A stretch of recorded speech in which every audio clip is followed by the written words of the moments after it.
Oke, ada Arul. Nah, Arul. Apa itu siklus air, Rul? Siklus yang dialami. Nah, apa coba siklus air, Rul? Apakah itu proses atau apa? Dijelaskan prosesnya kalau tahu prosesnya. Yuk. Rama mau membantu? Oke, gimana, Mak? Gimana, Mas, siklus air, Mas? Yang pertama adalah evaporasi. Apa itu evaporasi? Penguapan. Terus setelah evaporasi, kondensasi apa, Mak?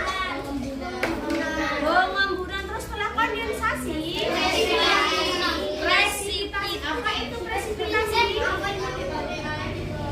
Awan yang menurunkan titik-titik air, betul? Betul. Setelah presipitasi, infiltrasi. Apa itu? Infiltrasi, Amir? Apa infiltrasi? Penyerapan air dalam tanah. Betul apa salah? Betul. Hebat sekali, masih ingat ya ternyata ya anak semuanya ya. Hebat. Oke. Nah, lanjutkan terlebih dahulu. Nah, kompetensi dasar yang akan dicapai adalah menganalisis siklus air dan dampaknya pada peristiwa di bumi serta kelangsungan makhluk hidup. Indikatornya mengidentifikasi faktor-faktor yang mempengaruhi siklus air serta membuat kesimpulan tentang terjadinya air tanah dan air permukaan. Anak-anak kemarin Bunda sudah menyiapkan kalian ya, meminta kalian untuk menyiapkan alat dan bahan. Kira-kira untuk apa? Nah, nanti akan sesuai dengan indikator ya. Tujuan pembelajaran. Nah, ketika kita belajar itu tujuannya mau apa sih? Gitu kan ya? Nah, tujuan yang akan dicapai yaitu melalui kegiatan melakukan pengamatan dan berdiskusi, anak-anak semua dapat mengidentifikasi faktor-faktor yang mempengaruhi siklus air dengan benar.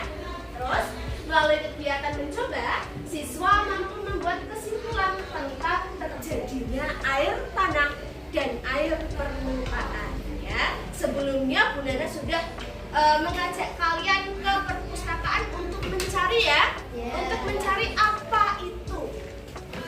Apa coba? Apa itu air tanah dan apa itu air permukaan? Kemarin ya, kemarin kita sudah mengunjungi perpus. Kita sudah mencari tahu, setidaknya kalian punya konsep dasar terlebih dahulu, oke? Nah, sebelum itu kita simak video berikut. Sebanyak 97,5% air yang ada di bumi merupakan air asin. Bukan air tawar yang sesuai dengan kebutuhan sehari-hari manusia. Dari 2,5% air tawar yang ada, sebagian besarnya tidak dapat digunakan karena berada di tempat yang jauh tidak terjangkau. Seperti terperangkap dalam bentuk salju, es di kutub, atau di bawah tanah yang sangat dalam. Hanya kurang dari 1% air tawar saja yang dapat digunakan oleh manusia. Menurut Kementerian PUPR, penggunaan air rata-rata setiap orang di perkotaan Indonesia adalah 144 liter per harinya, setara dengan 16 buah galon air. Hampir separuhnya digunakan untuk mandi, sisanya digunakan untuk mencuci, memasak, dan minum. Kok bisa air tawar di bumi yang jumlahnya sedikit tidak habis digunakan terus-menerus oleh manusia?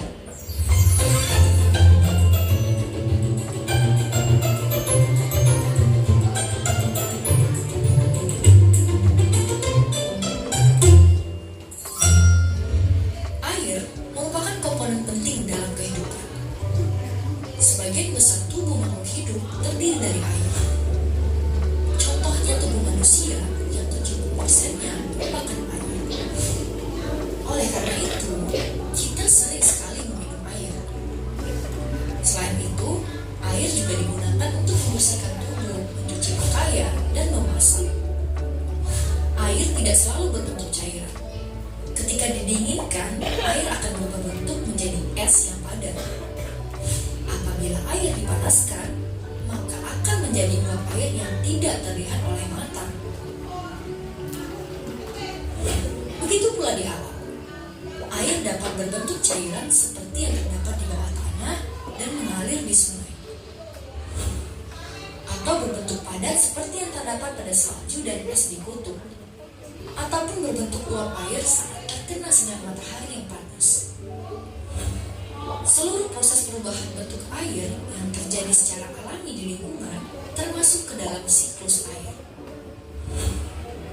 Air di lautan akan menguap ke udara akibat panasnya matahari, kita sebut sebagai evaporasi.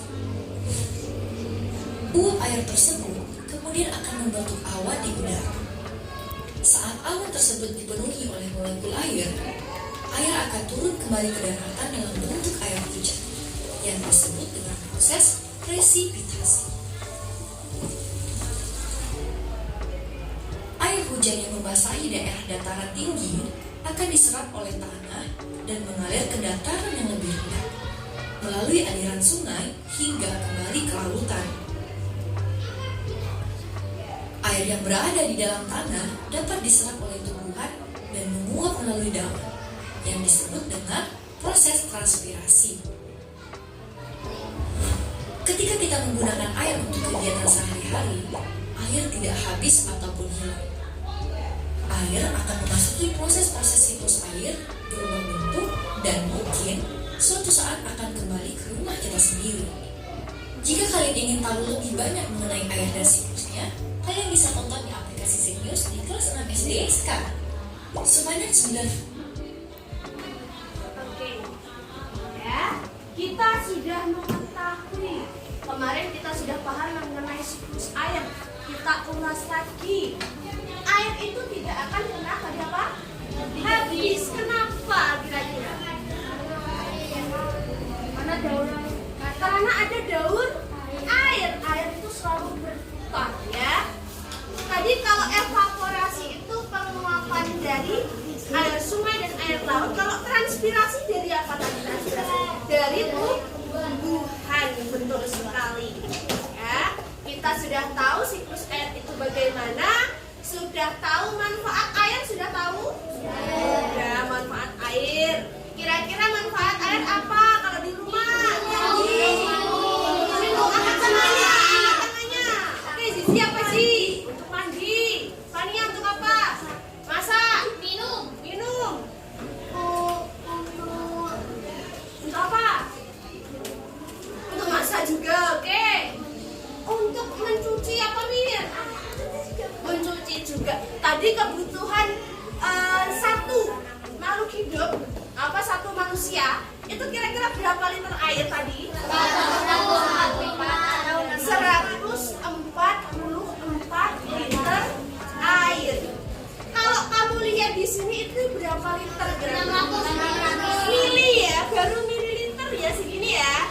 Yang lebih besar lagi ada 1 liter, tapi 144 liter itu kira-kira berapa ember? 16 galon. 16 galon. Pernah lihat galon air? Iya. Satu orang saja butuhnya 16 galon. Ya, kita kalikan jumlah satu kelas berapa? 36 dikalikan 144. Banyak sekali ya. Itu baru satu kelas, belum satu SD. Satu dunia, banyak sekali air ya.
dehidrasi, kita menahan lapar, tapi yang paling sulit untuk ditahan adalah dehidrasinya itu sangat sulit ya. Maka dari itu kita membutuhkan air minum yang banyak. Berapa satu hari kebutuhan manusia untuk minum? 2 liter setara dengan 8 gelas. Betul sekali. Ya, selanjutnya dapat diperhatikan dok. Ingat kembali proses siklus air. Kira-kira umpan ini betul apa salah? Salahnya di mana? Infiltrasinya evaporasi. Oke. Yang benar siapa yang bisa mengurutkan? Yang sana dulu tuh. Dava. Coba Pak diurutkan Pak. Apa dulu Pak kira-kira Pak? Evaporasi. Evaporasi dulu terus. Setelah evaporasi apa Pak? Kondensasi. Terus Presipitasi. Infiltrasi. Coba cek ya betul apa salah. Oke, masih ingat ya berarti ya Dava ya. Beri tepuk tangan untuk Dava.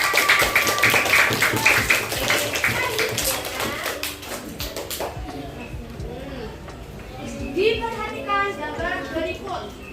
Siapa yang berani menyebutkan tadi kata-kata lain dari penguapan, pengembunan, pengendapan hujan? Yuk, Lintang. Belum Bu. Ayo Lintang bisa? Pania ya. Depan majuan. Yuk. Silakan maju. Wih. Penjelasan apa itu? Penguapan itu termasuk apa? Penjelasan utamanya. Yuk. Siklus daur air. Yuk jelaskan. Penguapan itu evaporasi. Pengembunan itu kondensasi. Pengendapan Presipitasi, hujan, infiltrasi. Oh iya, oke. Pengendapan masih masuk kondensasi ya, tidak apa-apa ya.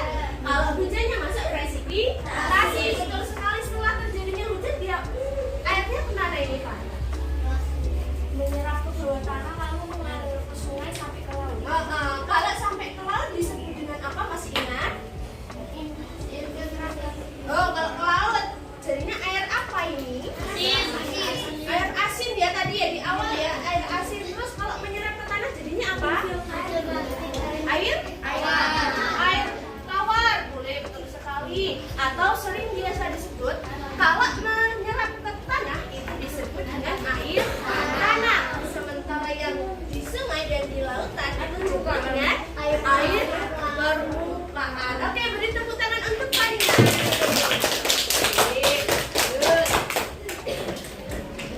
Nah, sekarang tugas kalian ya, catatlah yang menurut kalian tadi yang sudah disampaikan Bulana dan teman-teman kalian yang menurut kalian penting untuk dicatat.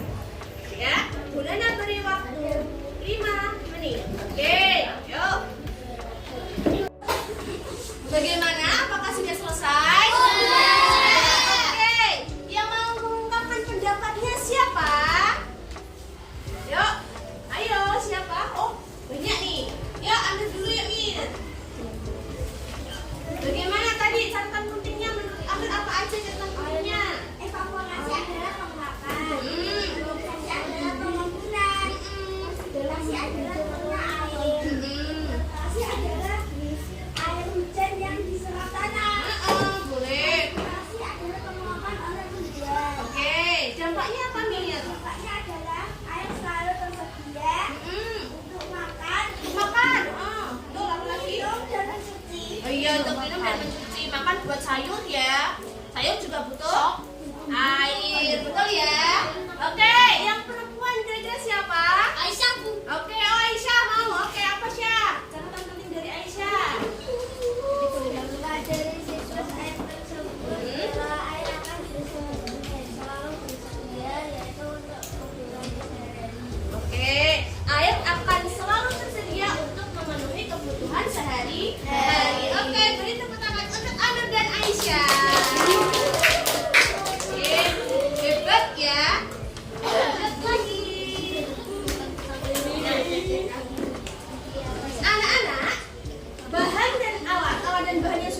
dari kemarin ya. Kemarin sudah disiapkan, terus kalian kumpulkan berkelompok ini. Nanti akan kita lakukan percobaan bersama-sama untuk mengetahui ya apa itu air tanah, apa itu air permukaan. Ya. Coba diperhatikan. Diperhatikan terlebih dahulu. Tepuk 1. Kurang kompak. Tepuk 1. Tepuk 2. Tepuk 3. Oke, tepuk 1 bilang yes ya. Yes. Yes. Tepuk 2. Oke.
kita sudah menuangkan air ke dalam dua wadah yang berbeda.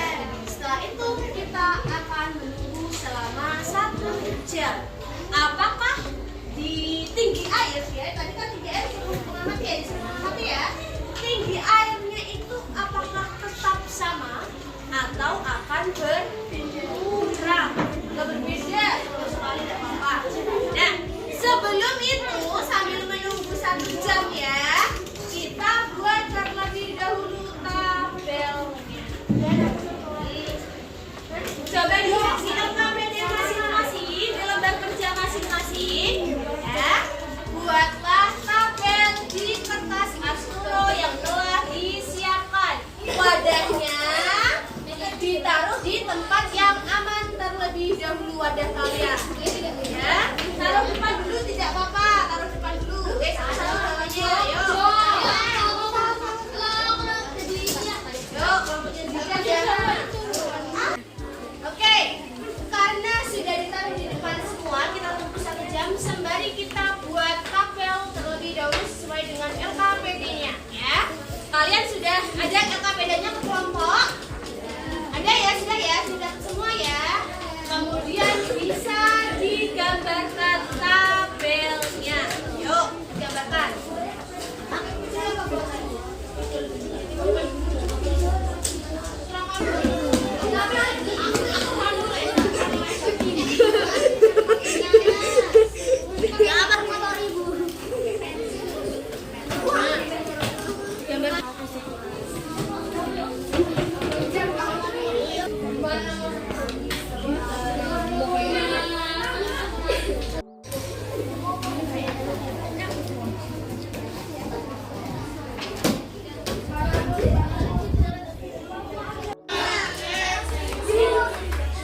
Nah, setelah 1 jam kira-kira yang berkurang lebih banyak yang mana? Nah, itu apa itu? Batu bata. Oke.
kelompok ini akan mewakili untuk presentasi. Tepuk semangat.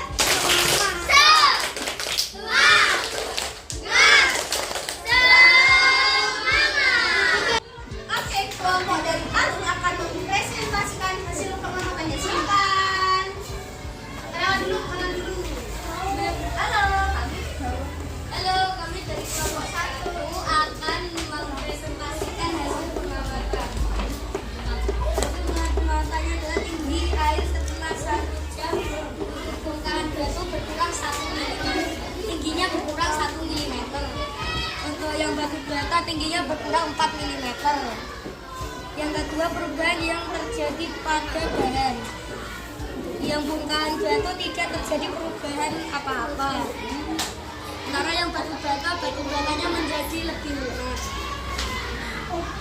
Yang ketiga, termasuk air tanah atau air permukaan.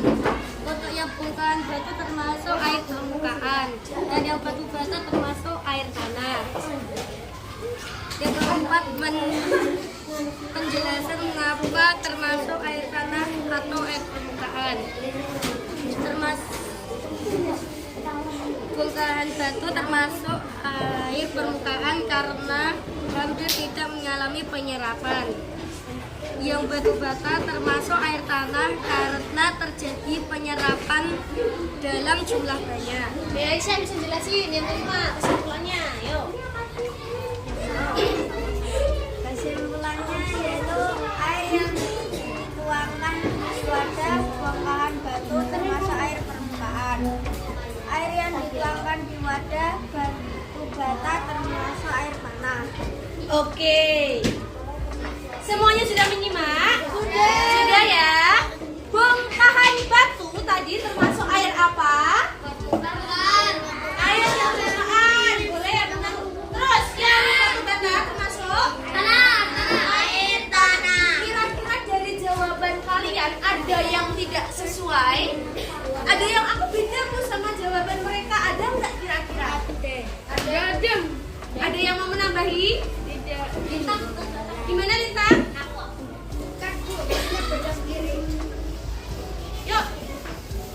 Yuk, gimana mau menjelaskan?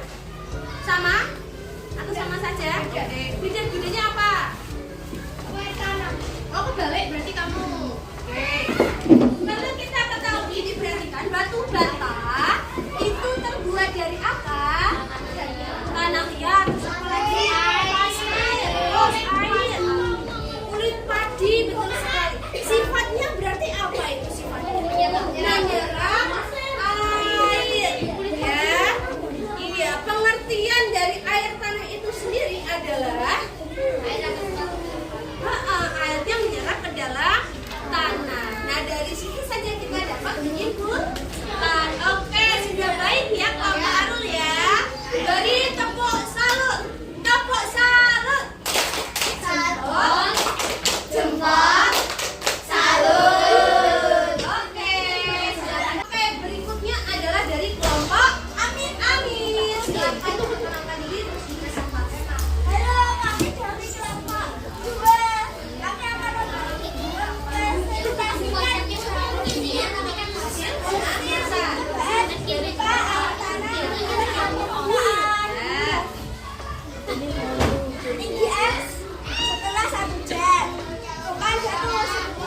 Oke, karena sudah dinilai, kelompok lainnya bisa duduk di tempatnya masing-masing kembali lagi. Nah, setelah ini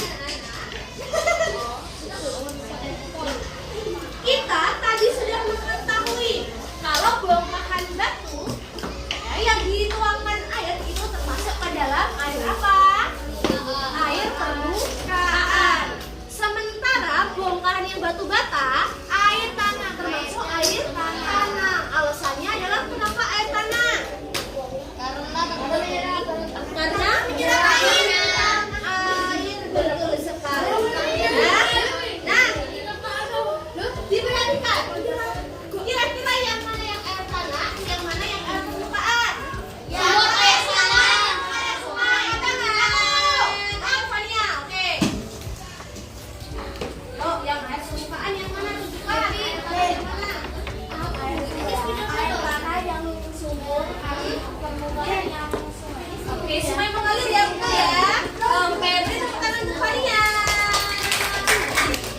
Kira-kira manfaatnya apa? Oh, air tanah manfaatnya apa?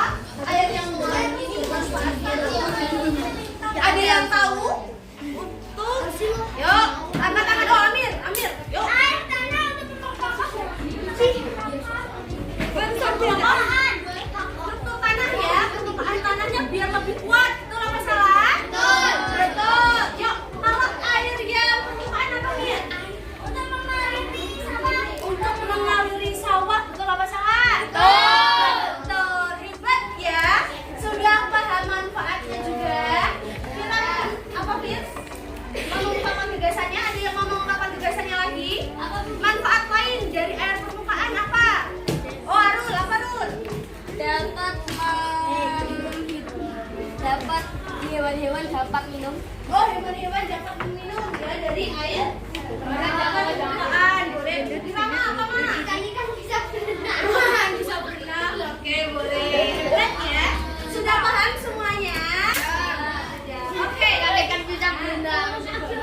Diperhatikan. Kesimpulannya, air permukaan adalah diperhatikan air hujan yang sudah jatuh ke bumi dan kemudian mengalir di permukaan seperti di sungai dan danau. Air tanah adalah air hujan yang mengalami infiltrasi. Ya, tadi infiltrasi sudah tahu ya. Nah, karena setelah jatuh ke tanah, airnya rembes lewat pori-pori tanah yang kemudian melewati jalur batuan masuk ke dalam tanah.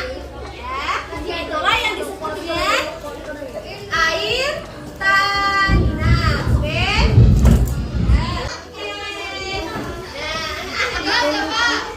Setelah ini mana bagikan lembar evaluasi, oke? Nanti bisa dikerjakan di buku tulis masing-masing. Ya, di sini tuh pengerjaannya tolong ya.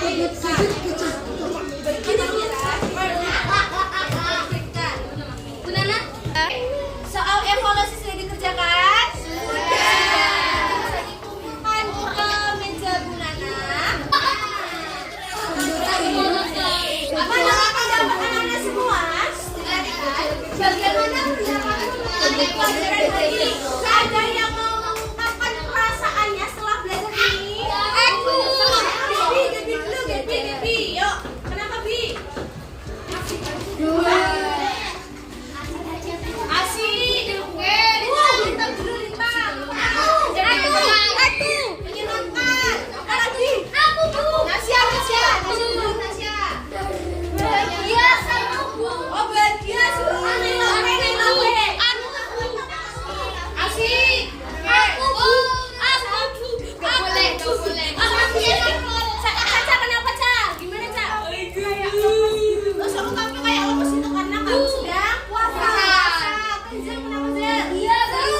sudah mempelajari semuanya hari ini. Alhamdulillah. Nah, anak-anak, ya, untuk tugas kalian di rumah, kalian bisa mempelajari pembelajaran selanjutnya. Berarti pembelajaran kedua. Ya, tema berapa? Tema 8.